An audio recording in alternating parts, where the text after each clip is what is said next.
day 16 this morning, and I am not winning anyone over with my witticisms, I think. I'm not really coming up with good stuff. I just kind of get on here and babble, so I'm going to try to be more focused with what I'm doing. Maybe if I can be more consistent with like the template of what I'm talking about, that might be better. And it might just sort of frame things a little bit better. I'm on the second day of the week 1 plan for the 8-week run plan. It's going fine. I think that's going to end up being a much better approach. And, if nothing else, at least I'm getting in 30 minutes, because before I was just doing like 10 minutes of run with a 5-minute warm-up and cool-down. So that wasn't really doing a whole lot for me in terms of sustained aerobic activity. Still doing good with intermittent fasting, did good at work yesterday, did good with food until the end of the day when I got home last night and was just like kind of hungry and snacky. I had that snack mood going, and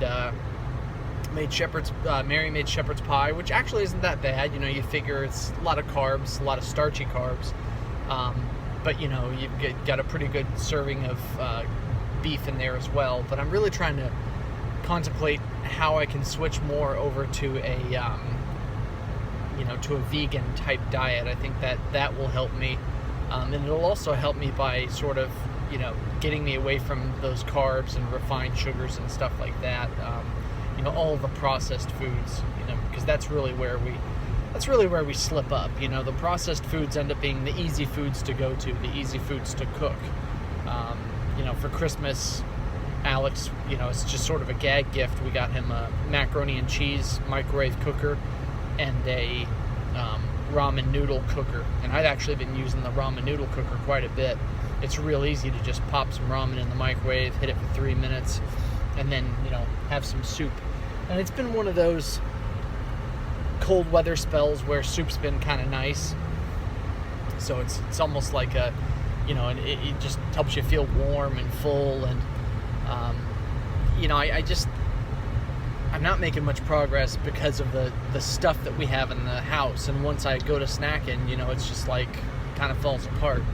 I did buy some carrots, but the carrots are just sitting up in the fridge, and I diced up some of them and used them in the soup that I'm eating this week. I made like a 15 bean soup, whatever, on Sunday night.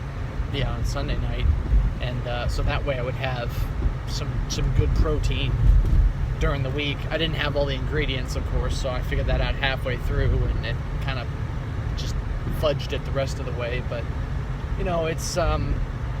it's hard to eat normal and have normal be healthy when we've got kids. I think we kind of use that as an excuse, because it's like, well, if I make healthy foods, the kids aren't going to eat those. The kids need to be able to eat kid food. It's like, yeah, but that's how I grew up. I grew up eating kid food. I grew up with a lot of healthy food, but I also grew up with a lot of pasta, and I grew up with a lot of starchy stuff and a lot of bread and a lot of, this and that, and I had my share of, protein and salads and vegetables and stuff. So I don't dislike that stuff, but in terms of my go-to, like I stopped on the way home last night because Mary needed Miracle Whip. So I'm at the general store in our town, and they have a little, hot box over by the register with pizza in it. So I grab a slice of pizza, and their single-serving pizza is actually a quarter slice. So, it's like, that's a quarter of a pizza right there that I ate before I came home and ate dinner, and then I snacked afterwards. So it's pretty self-defeating, even though I'm doing the intermittent fasting stuff, even though I'm, really trying to watch some of my meals at least, and you've got to kind of have those successes where you can have them, and if I'm eating a good lunch at least, that's something, and if I'm not drinking my calories, that's something, and if I'm staying away from alcohol and too much caffeine, that's something, and if I'm working on my sleep, that's something. So I'm moving in the right direction, and the scale's moving in the right direction, but it's very slow, and it could certainly be much more efficient in terms of my, fat loss and my fat burning if I continue to make those changes, and at least be conscious of those things that I need to continue to change. So That's what I really need to focus on is, how can I identify the parts of my routine that really still need to be tweaked, and then work on creating good habits around those routines. It's bumpy as hell coming down the hill. It's shaking all over the place here.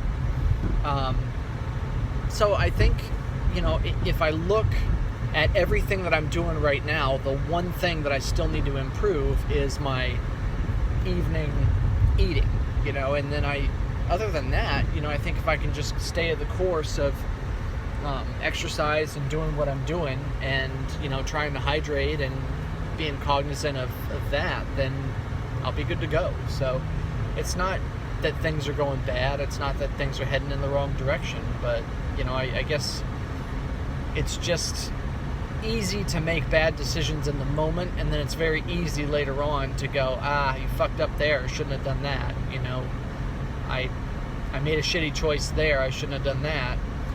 But, I think we all just sort of excel at the art of hindsight, and, when it's in the moment, we're talking about immediate gratification, and I get immediate gratification from food. That's just one of the things. I get immediate gratification from alcohol, but I know that I can't do that. So why can't I take that same approach with food? It's a good question. So really that kind of needs to be the next thing on the list, is sort of the non-negotiables and eliminating those things one at a time. If I have to go through my evening diet and say, okay, now I can't have this, now I can't have that. I need to be able to make those substitutions, but at the same time, I also need to make sure that I'm going into it with those things being, non-negotiables, those things I'm not supposed to have. So I think I can strike a balance between what we're trying to eat that's going to be family friendly and what I need to eat in order to optimize my weight loss. So that's what I'm going to be putting some thought into and some research into today, is quick meals or quick ingredients that I can have on hand to whip something together and be able to have that be a go-to when we're having those meals that are just not great in terms of the number of carbs, because carbs are my friggin' enemy. So that's it. Day 16. Still making progress.